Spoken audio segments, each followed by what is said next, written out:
Hello lovers, welcome back to my channel. I'm not gonna bore you with the intro. My son is in the background. He will be joyous and full of laughter and all of that. So bringing some positive vibes to the video, but we're gonna keep going. Today we're gonna be talking about what an Aquarius looks for in a partner. The reason why I'm bringing this up and I wanted to discuss this is because someone reached out to me recently and said, hey, I've been talking to an Aquarius for a while and they just pulled away. Why did they do this?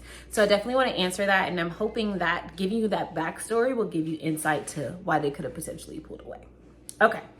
Let's go ahead and get started because this is going to be a long video, but I want to make sure that I give this the time and the space that it needs. So one of the first things that an Aquarius looks for is someone who is unique, right? They are good in their own right in something, right? Maybe different from what an Aquarius is used to. We are really paradoxical. So it could be something that we haven't experienced, haven't even tried, but we're interested in, you know, something of that sort. They have this like je ne sais quoi that we can't put our finger on, but it reels us in. It makes us interested in this person. And, you know, it could be music, it could be something, right? They stand out to us for some reason. And so that is really, really important, right? You have to have that uniqueness, right? You have to have that stamp of like, wow, you're doing it and no one, like, I haven't seen anyone do this. Like, this is so cool. This is so unique to you. I appreciate that about you, right? So that's something that draws us in. Or they really go for a person that is kind of similar to us. Here's this guy complex, but someone who's like a Jack or a Jane of all trades, right? Like they can do anything that they put their mind to. And so an Aquarius is known to be able to do that, right? There's not much we can't do if we just try, right? If we just like set our minds to it, there's not a lot that we can't do because we are ruled by Uranus and Saturn, right? So we have this like slow and steady wins the race mentality in the back of our head, the traditional component of it, right? But we also have this forward thinking, innovative perspective as well, where we're just thinking of different things and trying to accomplish it, right? So that's why I say that. It's logic behind it. Obviously, I'm an Aquarius, but you know, truth be told, that's the reality of it. There's not a lot that we can't do. So if we find someone that has that same like ability or even mindset, like I can do, you know, that's why fire signs and air signs really get along. They have this confidence and this edge to them that, hey, I can do it, you know?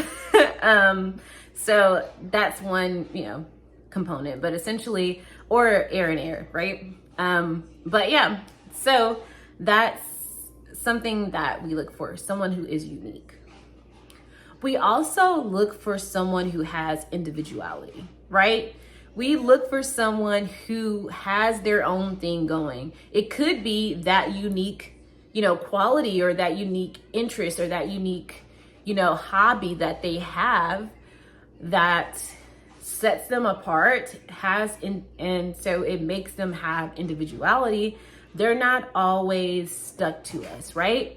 Because as everyone knows on this channel, right, Aquarius needs time alone.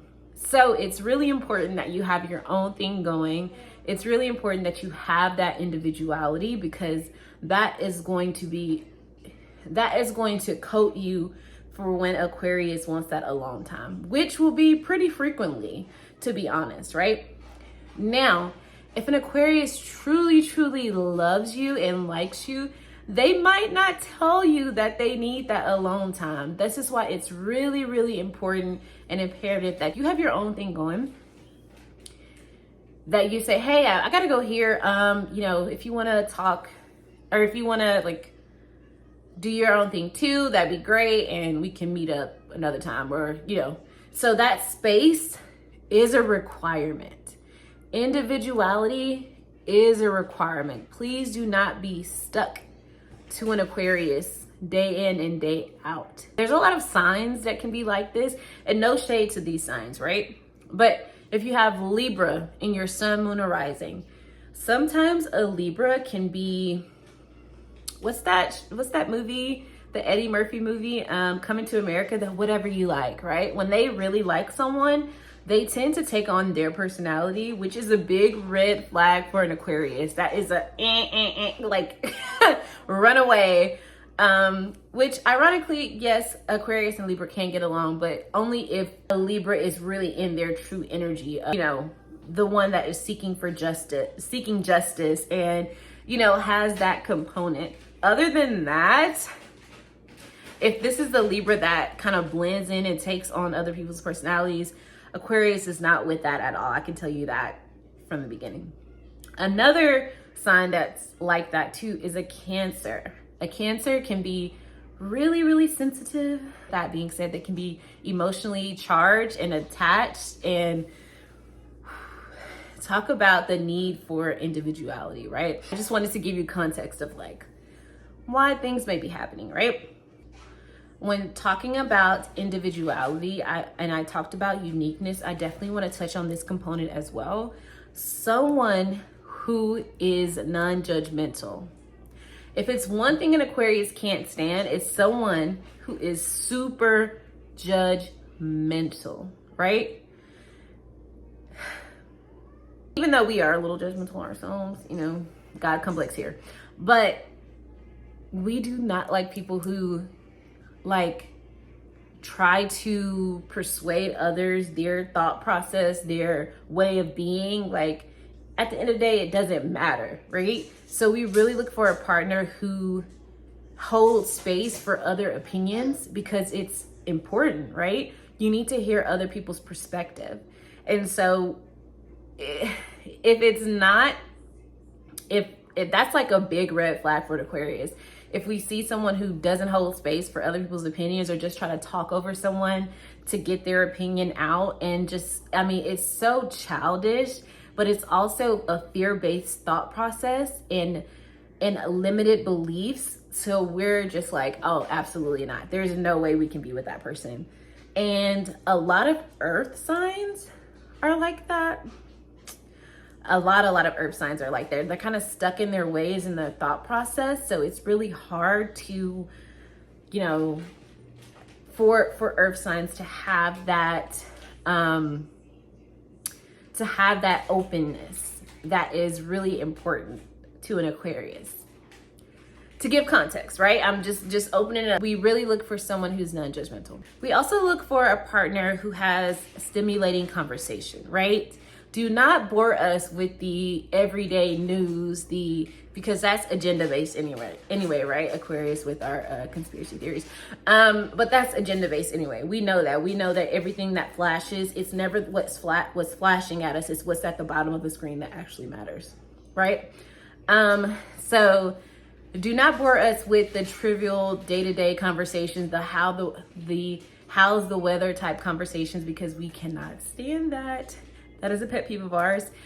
Please come with depth. Please be a conversationalist, right? We appreciate someone who is thought-provoking and provides insight and clarity on some things that we might not have looked at it, like a different perspective, right?